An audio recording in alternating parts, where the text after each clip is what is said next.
నన్ను పిలిచిన దేవా, నన్ను ముట్టిన ప్రభువా, నీవు లేనితే నేను లేనయ్యా.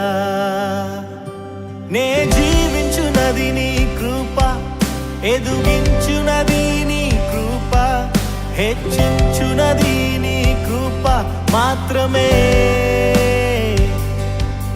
నే జీవించునది నీ కృప, ఎదుగించునది నీ కృప, హెచ్చించునది నీ కృప మాత్రమే.